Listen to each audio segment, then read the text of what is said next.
like help with animal shelters and things like that. Is much more important than being successful in business. I do verses of the day every day. I'm head of house. We're going to help Mighty Moms. Serve our community, and Good. I like to help out people.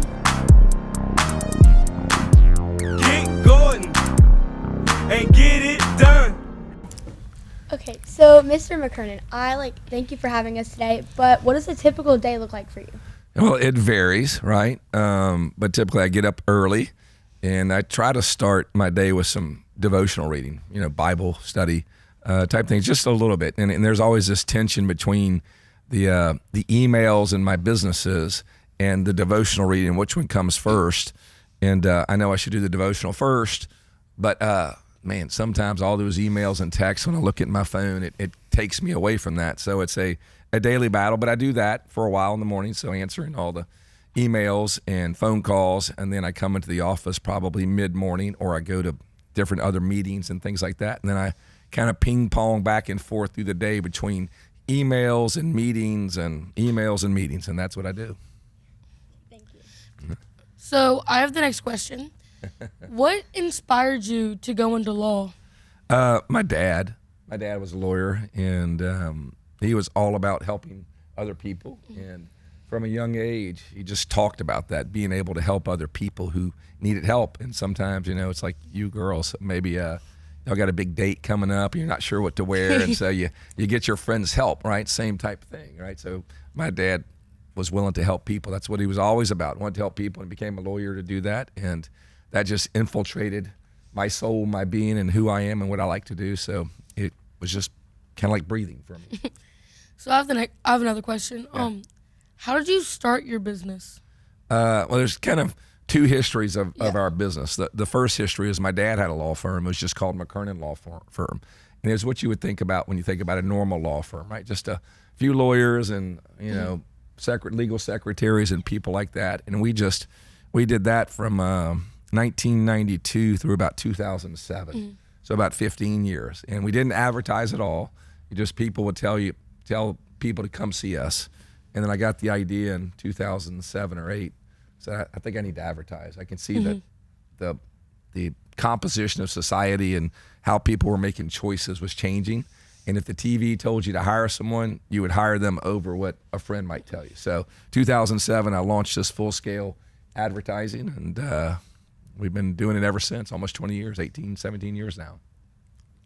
Thank you. You're welcome. I have the next question. How do you define success, and when did you know you were successful? Oh, well, I don't know if I'm successful. I guess I guess you'd have success in different parts of your life, right? So the roles that you have, I'm a father and I'm a husband, I'm a brother, employer. So everyone has different ways that you look at it, at least in my mind, right? So that's really a good question, because my mind's thinking about the business, but being successful as a person in these other roles, as a father, as a husband, as a Christian, is much more important than being successful in business. But I think if you do the right things, and I'm doing the right things in every aspect of my life, in other words, am I being humble, right? And am I serving people, whether it's in my law firm or in my family?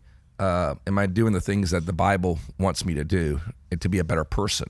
If I'm doing those inside of my law firm, then Deanna, who I'm looking at right there, who handles all the money in the law firm, she's like, man, he helps me. He's there for me. She's going to work harder and just push through things for us. And so if we kind of do that in all of our relationship, good things seem to happen. So to answer your question, if I am doing what I'm supposed to do and what's right, then I can't worry about the results, right? You just focus on the process, do the right thing, and hopefully good things will happen. So that's how I define success. Am I doing what's right daily? And, some days I am successful under that standard, and some days I'm not. Thank you. So since we're all around about 13 years old, we were wondering, how were your 13-year-old teen years, and, what were your goals as a kid? Ooh, probably at 13, I thought I was going to be a professional basketball player, right? Like most kids, you have these idealistic goals, and we haven't seen enough of life yet to let us know that you're probably not going to be that, right? And everything. So certainly was to be a professional basketball player. At that time, I wanted to be in politics, like run for governor or something at that time.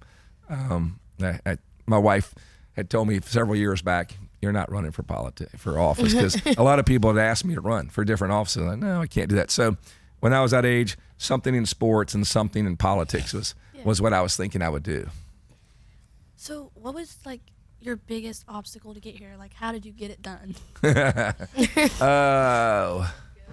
My biggest obstacle, I guess, was a couple things. It was changing from one way that we practiced law, how we ran our business, to a completely different model, right? So if you think about it, it's like really small, really focused, and all of a sudden you want to go statewide and you want to be on all the billboards and TV. So it was an infrastructure build out. You know, we had 14, 15 employees, and now we have close to 250.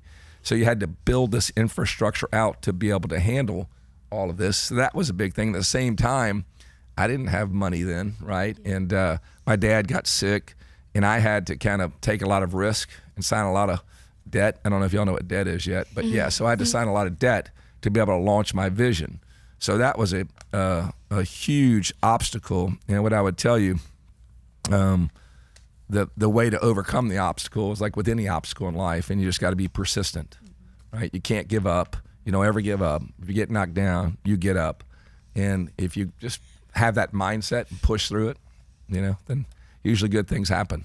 You gotta persevere. Yeah, persevere. That's right. So I have the next question. If you could change one thing about your life, what would be and why? Less emails probably would be a really big thing, because the way my mind is, I'm very OCD, right? Y'all know about that. I mean, things got to be right in order. So when I get those emails, it's like my daily devotional in the morning.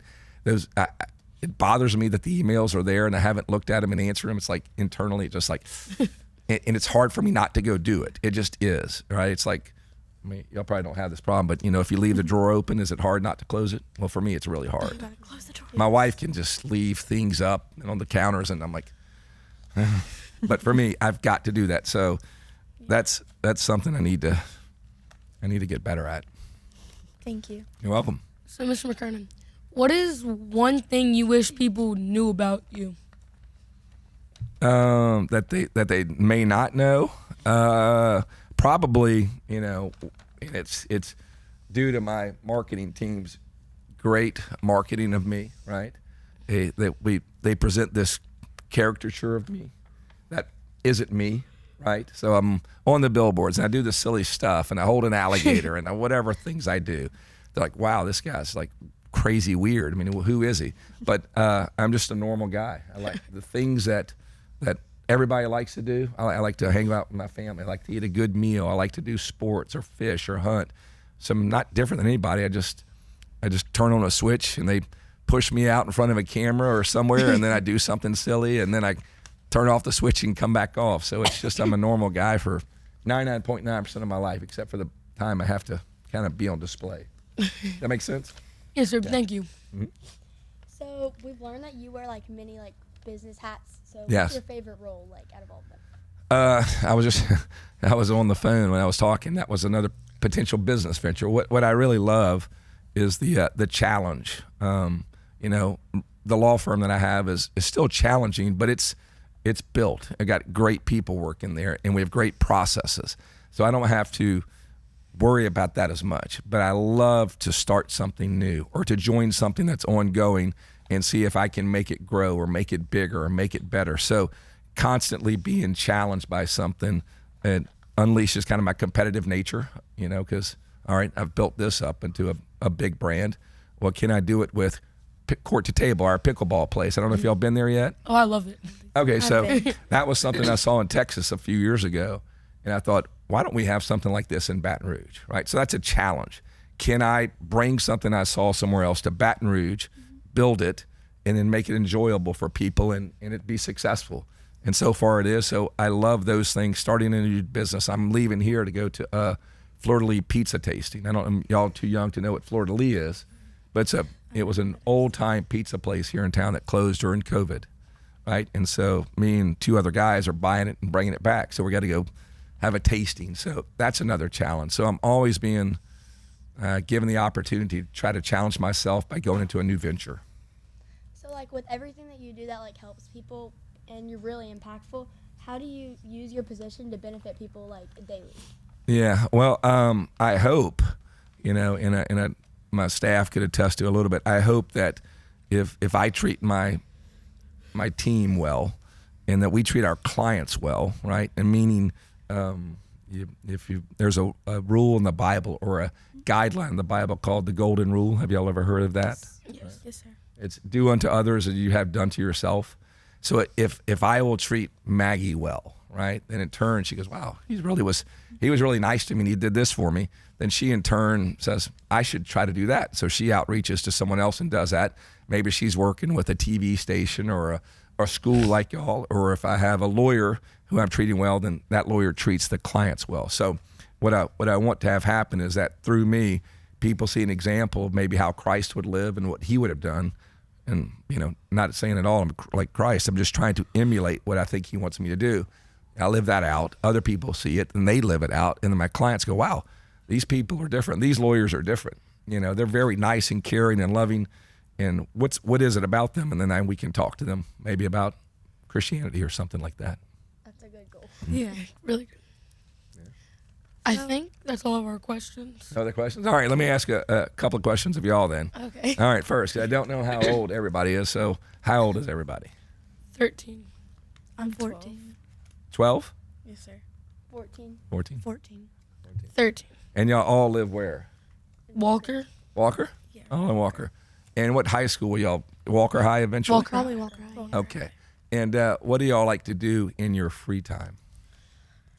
I like to cheer, and I also do beta, so I help serve our community, and I like to help out people. Okay. All right. I like being involved. So like at our school, we did like head of house, and then we went to like programs here and there to like help with animal shelters and things like that. Uh-huh. And then I do softball, and I enjoy doing my devotional. Okay. Yeah, like if we can ever help around school, like that's nice. And spending time with family, and I love going to church and just following. like, Good. pastors. So I like I'm in band at our school. So I like being a percussionist. It's pretty fun. I also like to help out around the school. I'm head of house. We're going to help Mighty Moms. Okay. It's whereas like if you don't have enough food Right. at home, you can get some. We'll help pack food stuff there later this year. And then I also just like being in the church community. Good for y'all. I want to ask a question that will help my marketing team. So, y'all know what a focus group is?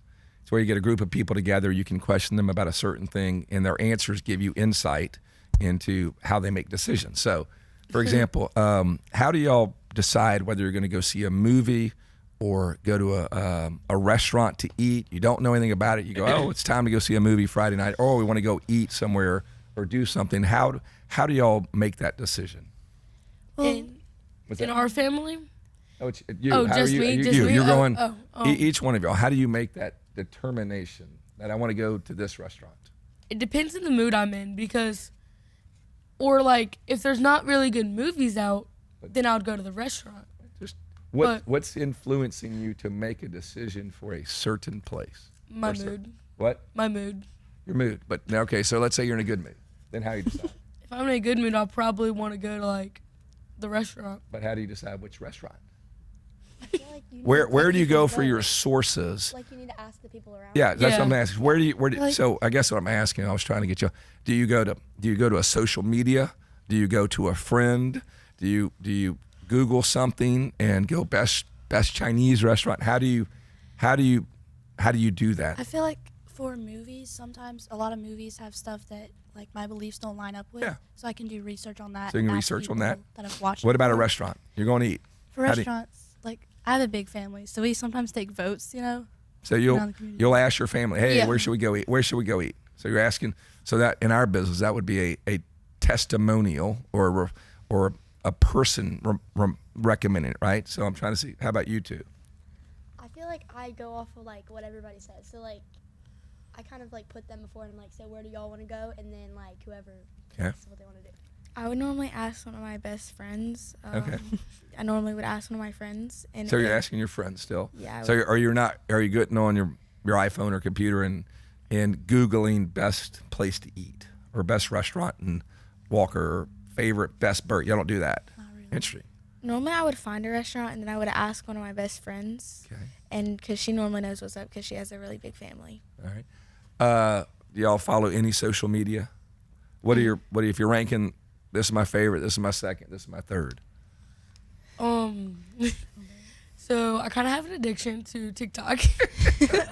I'm gonna admit that, but so I would probably do like TikTok, then Snapchat, and then everything else behind because I don't use the others. All right. I mean, I'm not allowed to have TikTok, There but you I'm go. kind of thankful for it because it prevents yeah. me from that. But I feel like YouTube is like a next Right. step for that. But I did take like a month break from it because I needed to chill. Yeah, you need. Yeah, it's a mind drain. It just time suck Definitely. is the thing. What about you? I feel like I'm on TikTok and then I'm like on Facebook to like see what all my friends are doing, and that's kind of it. Okay. I normally am on Pinterest because I like the Bible verses on there, or I'm looking at YouTube. Okay. I have like Facebook that I just started on my account. I do verses of the day. Every day Okay. I post like a Bible verse or like some quote. All right. If y'all don't know how to do something, are you going to Google, YouTube, Chat GPT? You got just something you don't know. Where are y'all going for that to try to figure it out? I feel like Facebook, or like I'll ask other people. Okay. I feel like talking to people, and if they don't know ChatGPT, Okay. I'm just Yeah. being real. I'm either gonna ask my best friend or go to ChatGPT. I'll ask some friends. If I can't figure it out, I'll ask my parents. Other than that, I'll go ChatGPT. Isn't that crazy? Chat GPT. Yeah. So, I mean, our generation, or what, actually my generation, but their generation probably grew up searching things on Google. Is that where y'all would mainly go when you didn't know something? And are y'all doing more Chat GPT now as well? Yeah. You should ask them if they think ChatGPT is going to hurt or help the world. Yeah. That's what do you think about I was watching last night Elon Musk, the world's wealthiest guy and maybe one of the smartest people in the world. And he was talking about the robots Optimus program and saying it's going to be the biggest product in the history of the world by 10 times the next product. Just transformative, all that.